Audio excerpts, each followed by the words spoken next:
नहीं, लेकिन आप कह रहे हैं कि भाई इरशाद साहब की पार्टी डर गई, वहां की सरकार डर गई, ये पैनिक तो हो गया। अगर 5-10 हजार लोग मार्च करते हुए इस्लामाबाद की तरफ आ रहे हैं तो आपको लगा कि ये हमला कर देंगे। अरे भाई, वो हमला करने थोड़ी आ रहे हैं, वो तो प्रदर्शन, एक पॉलिटिकल प्रोटेस्ट करने के लिए आ रहे हैं इरशाद साहब। आपको देखिए हर बात पर पार्टी, हमले का डर लगता है।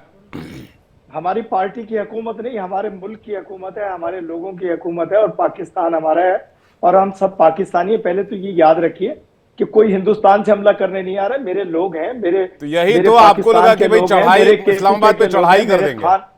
मेरे पठान है, मेरी मान है, मेरी इज्जत है। मैं खुद यूसुफजई पठान हूं, ऐसी बात नहीं है। हम लोग अपने पाकिस्तान से प्यार करते हैं और सबसे पहले पाकिस्तान का नारा लगाते हैं हम लोग। ऐसा नहीं है कि हम अपने इदारों को या अपने मुल्क को तबाह करने आए हैं। हाँ, ये जो कुछ करने आए हैं, देखिए कुछ लोगों का मफाद अच्छे तरीके से है कि अच्छा है कि हम अपनी हुकूमत वापस ले लें, जी, अपने कायद को रिहा करा लें। लेकिन ऐसा नहीं है कि मुल्क पे कब्जा कर लें या मुल्क को तोड़ फोड़ का, जलाओ घिराव का शिकार कर दें। नहीं, इसलिए ये मैंने आपने आपसे कहा अर्ज आप की पाकिस्तानी, कि आप हमारी एजेंसी पाकिस्तानी भी आपस जहाज में भी है, इश्क हमारे करते हैं, इदारे भी। मोहब्बत करते हैं, एक दूसरे से इश्क फरमाते हैं। ये कौन सा इश्क फरमा रहे हैं भाई साहब? एक पॉलिटिकल लीडर को आप लोगों ने 1.5 साल से जेल में रख रखा है। पीटीआई का दावा देखिए है कि देखिए कई फर्जी केसेस लगाए गए उनके ऊपर। इसके अलावा उनको आप देखिए लोगों ने जेल में डाल रखा है। जो बहुत सारे केस। न्यायिक प्रक्रिया है उसको भी ड्यू प्रोसीजर फॉलो नहीं किया जा रहा है। ऐसे कई सारे एलिगेशन है आप लोगों के ऊपर। नहीं, ऐसा नहीं है। देखिए जो जो कुछ सजाएं दी गई अदालतों के थ्रू दी गई, महकमों ने देखा। जी, जो कुछ इन्होंने किया उसमें हुकूमत का लेना देना नहीं होता। जब इदारे, थाना, कचहरी है, जब अदालतें हैं, जब अदालतें आजाद हैं, हमारी सुप्रीम कोर्ट आजाद है, हाई कोर्ट आजाद है, तमाम फैसले, उनकी जमानतें भी हो रही हैं। कुछ केसेस बकाया हैं, वो अदालतें जब उनको रिलीफ देंगी तो उनको रिलीफ दिया जाएगा। तो आप इसको छोड़िए कि हुकूमत ने क्या किया। हुकूमत ने कुछ नहीं किया। जो कुछ हम करते हैं, जो कुछ हम बोते हैं, वही काटते हैं। और इंशाअल्लाह जी, तमाम जो ठीक है। कुछ लेकिन आप लोग पैनिक क्यों सबूत कर है गए, ये उसके बात हयात हिसाब जी से। भी कह रहे हैं। मैं रविंदर सचदेव जो विदेश मामलों के जानकार हैं, उनके पास जा रहा हूं। रविंद्र सर, क्या हुआ है इस वक्त इस्लामाबाद में, आपको क्या लगता है? फंडामेंटली तो हमें ये दिखता है कि पाकिस्तान में इमरान खान को काफी सपोर्ट है। वन सेकंड, जो इनकी इलेक्शन हुई थी उसमें एक तरह से अनफेयरली ट्रीट किया गया इमरान खान और इसकी पार्टी को। इसके जो भी इलेक्ट होकर के भी आए जो मेंबर्स नेशनल असेंबली में, उनको एक पार्टी नहीं बनाने दिया गया और इसको जेल में है फिलहाल। तो इन सब चीजों का कॉम्बिनेशन में तो ये लगता है कि इमरान खान की पॉपुलर अपील है देश में अभी कम नहीं हुई है।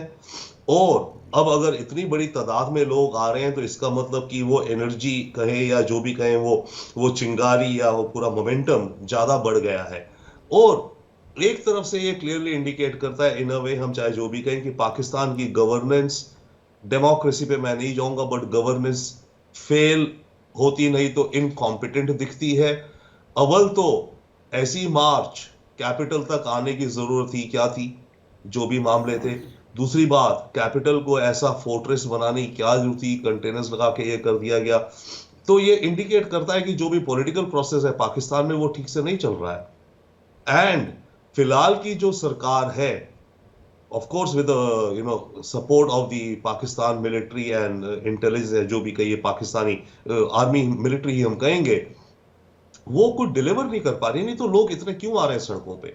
और उसके रीजन ये है इकोनॉमी में कोई इनको राहत या आगे कोई light of and the tunnel नहीं दिखता। अनफॉर्चुनेटली आईएमएफ से जो लोन ले रहे हैं वो मिलने की बात है, पर उस लोन के चलते टैक्स, अब पाकिस्तान ये कह रहा है हम टैक्स नहीं लगाएंगे, पर जो ऑलरेडी टैक्सेस है हम उन सबको वसूल करेंगे। उसने प्रॉमिस किया आईएमएफ को। तो इसका मतलब हुआ कि आम आदमी के ऊपर टैक्स का बोझ और बढ़ेगा, जॉब्स दिखती नहीं है, इन्फ्लेशन है, और उसके ऊपर यस अनफॉर्चुनेटली पाकिस्तान के अंदर सेक्टेरियन वायलेंस है। अभी कल या परसों में कितने करीब 50 या 40 लोग मारे गए खैबर पख्तूनवा में। कभी पाकिस्तान के सोल्जर्स को मारे जा रहे हैं, बलूचिस्तान में जो हो रहा है, गिलगिट इधर पाकिस्तान ऑक्यूपाइड कश्मीर में हो रहा है। तो पाकिस्तान का पूरा सोशल ऑर्डर इस समय इनइफेक्टिव सा दिखता है एज एन आउटसाइडर। अब इनसाइडर्स डेफिनेटली यस, हर एक को अपना विचार है, हर एक की अपनी कंट्री है, रियली रिस्पेक्ट जो इरशाद साहब कह रहे हैं, हयात साहब भी कह रहे हैं, हर देश अपने को लव करता है, हम भी हर एक करते हैं। और किसी की फोर्सेस अपने सिटीजन्स पे वो नहीं चलाती है, एग्री। पर बात यह कि ऐसी सिचुएशन आ क्यों रही है और उसके फंडामेंटल कारण है। और ये फंडामेंटल कारण अनफॉर्चुनेटली जाने नहीं वाले पाकिस्तान की इकोनॉमिक हालात जितने बुरे हो रखे हैं, पाकिस्तान के अंदर अपनी सोशल टेंशन इतनी हो रखी हैं, गवर्नेंस जी नहीं चल पा रही, और उसके ऊपर यंग लोग हैं जो कि चेंज चाहते हैं और उनको रास्ता नहीं मिल रहा है, तो वो इसी रास्ते, उनको डेमोक्रेसी से, जी बैलेट से रास्ता नहीं मिला, तो इसीलिए ये आज जो हम देख रहे जी। हैं वो हो रहा है। तो क्या इलेक्शंस में ड्यू प्रोसेस फॉलो नहीं किया गया, जिसका रिपरकशन अभी हम देख रहे हैं? इसका जवाब मैं इरशाद जी और हयात जी से लूं, लेकिन रिटायर्ड मेजर जनरल संजय मिश्र सर के पास जा रहा हूं। जिस तरह के हालात बने हैं और जिस तरह से इसे कंट्रोल करने की कोशिश की जा रही है, क्या ये सही तरीका है मिस्टर सर? और देखिए, पहली बात तो ये समझना है कि ये हो क्यों रहा है। आपने पहले भी ये सवाल पूछा है। साफ जाहिर है कि इमरान खान की पॉपुलैरिटी बहुत हाई है। और देखिए, कुछ एक स्टैटिस्टिक्स हैं। 96 में ये पार्टी रेज हुई, 2002 में नेशनल असेंबली में सिर्फ एक सीट मिली, 2013 में खैबर पख्तूनवा इन्होंने गवर्नमेंट फॉर्म की, और अप्रैल 2018 में इनको नेशनल असेंबली में मेजॉरिटी मिली, जहां वो प्राइम मिनिस्टर बने। इतने छोटे अरसे समय में एक क्रेडिटेबल है कि एक पार्टी जो खड़ी हुई थी 96 में, वो आज की तारीख में बहुत ही पॉपुलर पार्टी है पाकिस्तान में। अब ये क्यों हो रहा है? एक तो पॉपुलैरिटी है ही, और पॉपुलैरिटी इसलिए है क्योंकि जो लोग हैं, देखिए, सेंटर ऑफ ग्रेविटी किसी भी देश में होती है लोग, नेता नहीं होते हैं, आर्मी नहीं होती है सेंटर ऑफ ग्रेविटी, वो टूल्स हैं एक मशीनरी गवर्नमेंट को चलाने के लिए। लेकिन जो भी गवर्नमेंट होती है वो लोगों का ध्यान रखती है, अवाम का। और पाकिस्तान में ये जो आंदोलन हो रहा है, ये इसीलिए हो रहा है क्योंकि आज की तारीख में वहाँ के लोग डिसग्रंटल्ड हैं, डिससैटिस्फाइड हैं हुकूमत से, कि उनको बेसिक चीजें नहीं मिल रही हैं, इकोनॉमी और ये जितनी भी चीजें हैं। तो ये देखते हुए एक एंटी एस्टेब्लिशमेंट की फीलिंग है। और अगर आपने मार्क किया होगा, मिस्टर इरशाद भी ये समझते हैं कि देखिए, एज अ फौजी में हर देश में फौज की रिस्पेक्ट होती है, लेकिन पहली बार हुआ है पाकिस्तान में, जब ये लास्ट ईयर प्रोटेस्ट हुए थे, कोर कमांडर्स के और मिलिट्री बेसिस और एयर बेसिस पे अटैक हुआ था। ये साफ जाहिर है कि वो जो लोग हैं वहाँ की एस्टैब्लिशमेंट से, गवर्नमेंट मशीनरी से, आर्म फोर्सेस से एक्चुअली खुश नहीं है। और ये इसीलिए ये हो रहा है, जो आंदोलनकारी सड़कों पे उतरे हैं, ये एंटी एस्टैब्लिशमेंट प्रोटेस्ट है, और ये चलते रहेंगे। जो मिस्टर इरशाद बोल रहे हैं कि आज शाम तक हो जाएंगे खत्म, देखिए, नॉर्मल तरीके से तो ये नहीं होंगे खत्म, लेकिन जो शूट टू साइट ऑर्डर्स पे अगर आपने बेतरतीब फायरिंग कर दी लोगों पे, ऑब्वियसली लोगों को अपनी जान तो प्यारी है, वो भागेंगे, और वो एक तरीका है वो प्रोटेस्ट को खत्म करने का। लेकिन उसके रिपरकशन अगर ऐसा होता है तो वो और गंभीर होंगे पाकिस्तान के लिए। तो आज पाकिस्तान डोलड्रम्स में खड़ा हुआ है, बहुत ही डायर स्टेट में है। इस सिचुएशन को कैसे हैंडल किया जाए, आर्मी भी अगर सख्ती और इस पे लगाती, और आप देखिए अभी अमेरिका ने भी बोला है, वहां पर जो उनका स्टेटमेंट आया है कि प्रोटेस्ट तो एक बेसिक राइट है डेमोक्रेटिक कंट्री में, और वो वहां पर अटैक करने नहीं आ रहे हैं आर्मी के ऊपर या हुकूमत के ऊपर, वो सिर्फ एक सपोर्ट दिखा रहे हैं अपने फॉर्मर प्राइम मिनिस्टर या पीटीआई पार्टी का जो उनका चेयरमैन है उसके साथ वो खड़े हुए हैं। तो ये प्रोटेस्ट इसलिए हो रहे हैं, लेकिन अगर इसको हैंडल्स अच्छे तरीके से नहीं किया तो ये प्रोटेस्ट और बढ़ेंगे, और लोगों का आक्रोश, एंटी सेंटिमेंटलिज्म, ये एस्टैब्लिशमेंट बढ़ेगा इनके आर्मी के प्रति, इनकी गवर्नमेंट के प्रति, और इसके कॉन्सिक्वेंसेस बहुत ग्रेव हो सकते हैं। तो पाकिस्तान ये बहुत मैच्योरिटी से हैंडल करना पड़ेगा। जी इरशाद साहब, ये कॉन्सिक्वेंसेस की बात जो मिस्टर सर ने की है, क्या ये इसका कॉन्सिक्वेंस नहीं है कि जो हालिया चुनाव हुए, आप लोगों के जनरल इलेक्शंस हुए, उसमें ड्यू प्रोसेस फॉलो नहीं किया गया, उसमें पारदर्शिता नहीं थी, उसमें इमरान खान की पार्टी को कुचलने की कोशिश की गई, क्या ऑलमोस्ट कुचल ही दिया गया, उनको इलेक्शन फाइट नहीं करने दिया गया, उनकी पार्टी को नेस्तनाबूद कर दिया गया। तो क्या ये अब उसका आउटकम है जिसको आप लोग शूट एट साइट से कंट्रोल करना चाहते हैं? होता तो अभी तक पता नहीं क्या कुछ हो चुका होता पाकिस्तान में। जैसा कि पाकिस्तान के दुश्मनों की ख्वाहिश है कि पाकिस्तान में ऐसा कुछ हो जाए कि लोगों की जान और माल का तहफ़्फ़ुज़ खत्म हो जाए और लोग मरना शुरू हो जाए। ऐसा होने वाला नहीं है। मैं आपको बार बार एक ही बात कर रहा हूँ, हमारे इदारे, हमारी लॉ एनफोर्सेस एजेंसीज हमारे लोगों को तहफ़्फ़ुज़ देने के लिए, ना कि उनको मारने के लिए। दूसरी बात यह है इलेक्शन बिल्कुल फेयर एंड फेयर हुआ। हाँ, तो धांधलियां होती हैं, आपके मुल्क में नहीं हुई।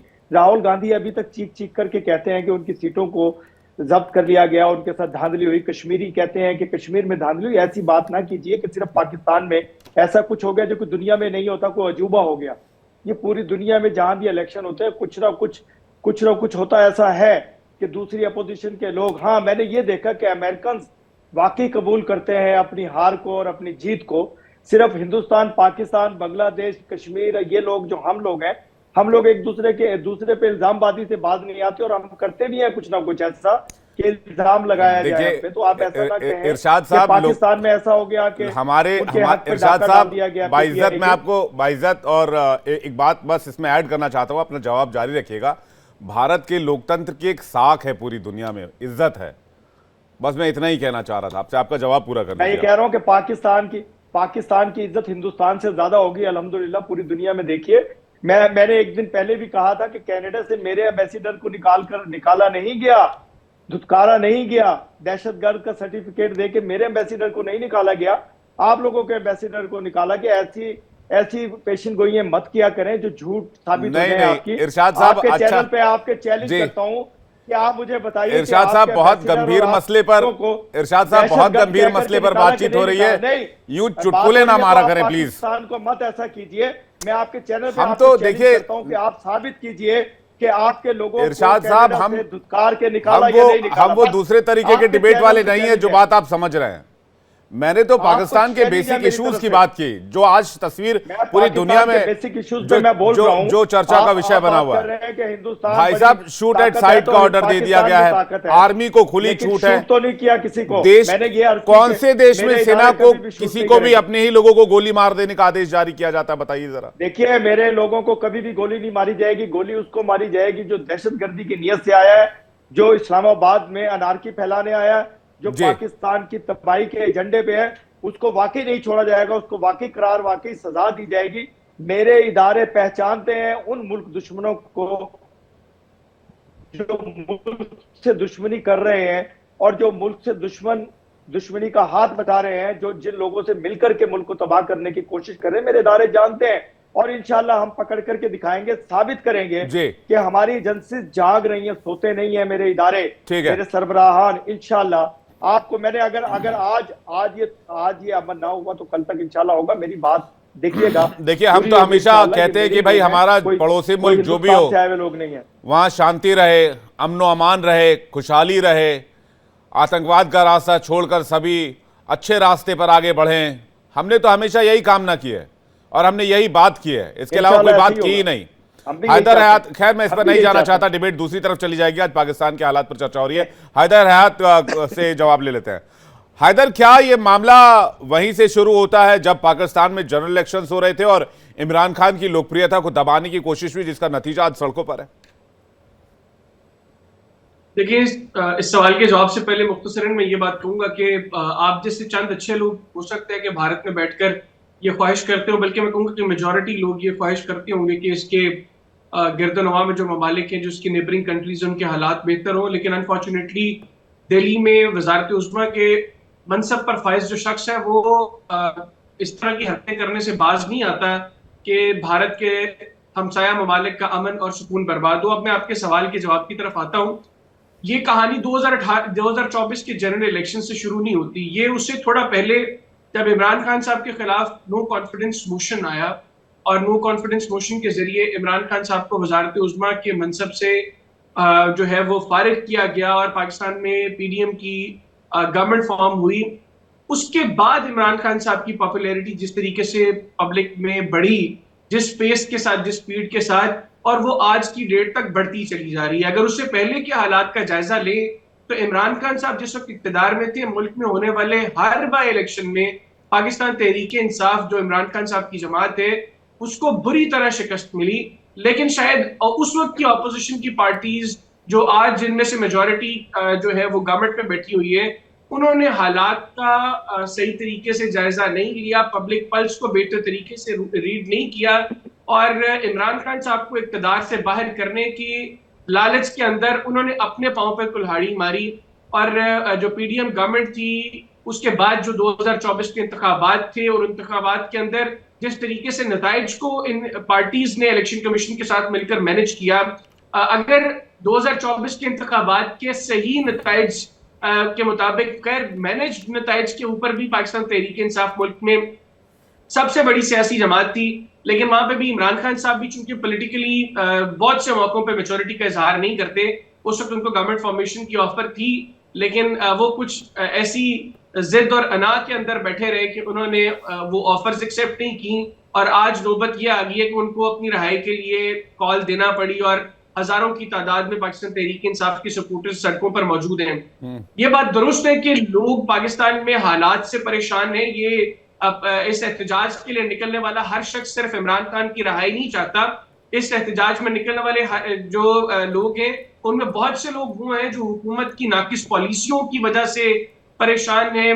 गो के गुज़िश्ता चंद माह के अंदर मुल्क में महंगाई की शरह में कमी आई है, लेकिन जिस तरीके से गुज़िश्ता चंद सालों में टैक्सेस बढ़ाए गए, आज आम आदमी के लिए मौजूदा मौशी हालात में जिंदगी गुजारना काफी मुश्किल हुआ पड़ा है। लेकिन मैं फिर ये कहूंगा कि गवर्नमेंट ने गुज़िश्ता चंद माह में जिन पॉलिसीज के ऊपर काम किया है उनसे हालात में बेहतरी आ रही है, लेकिन ये बेहतरी इसका रिजल्ट अगर आने वाले चंद महीनों में शायद बेहतर ना हो। उसका जो बड़ा रिजल्ट है उसके आने में थोड़ा वक्त लगेगा और तब तक हुकूमत को पब्लिक इंटरेस्ट में ऐसे फैसले करना पड़ेंगे कि जिसमें उनके जो ओपोनेंट्स हैं उनको के साथ इंगेज करने में परेशानी का सामना रहे। देखिए, पाकिस्तान के हालात को सुधारने में अगर इस दिशा में कदम उठाए जाएं तो भी कुछ दशकों का वक्त लग सकता है। ये मैं नहीं मानता, ये सभी अंतर्राष्ट्रीय मामलों के जानकार मानते हैं और मुझे लगता है रविंदर सचदेव इस मामले में बेहतर जानकारी आपको मुहैया करा पाएंगे। लेकिन इरशाद साहब और उनकी पार्टी पता नहीं पीटीआई और इमरान खान से इतना क्यों डरती है। मुझे लगता है कि इमरान खान अगर बाहर आ जाएं तो इरशाद अहमद के आगे नेता पीटीआई लिखा होगा अगली बार। नहीं, मैं ये कहूंगा, देखिए नहीं जी, इरशाद साहब तो पहले भी मुस्लिम लीग नवाज में थे जब इमरान खान साहब जेल में थे जी। हयात कुछ कहना चाह रहा है, उसके बाद इरशाद जी आपके पास आ रहा हूँ। हैदर हयात, मैं सिर्फ ये कह रहा हूँ, इरशाद आरिफ साहब जो है वो यूसुफ जी पठान है, मैं भी मलेजी पठान हूँ, और इरशाद आरिफ साहब जो है वो इमरान खान अगर इक़्तिदार में भी आते हैं तो वो कोई डरने वाले नहीं है, ना इन्होंने ऐसे कोई गलत काम किए हैं कि इनको इमरान खान के इक़्तिदार में आने से कोई खौफ होगा। तो इरशाद साहब इमरान खान साहब के इक़्तिदार के वक्त भी नून लीग में थे, आज इनकी पार्टी हुकूमत में तो भी ये नून लीग में है, ये आगे भी मुझे नून लीग में ही दिखाई दे रहे हैं।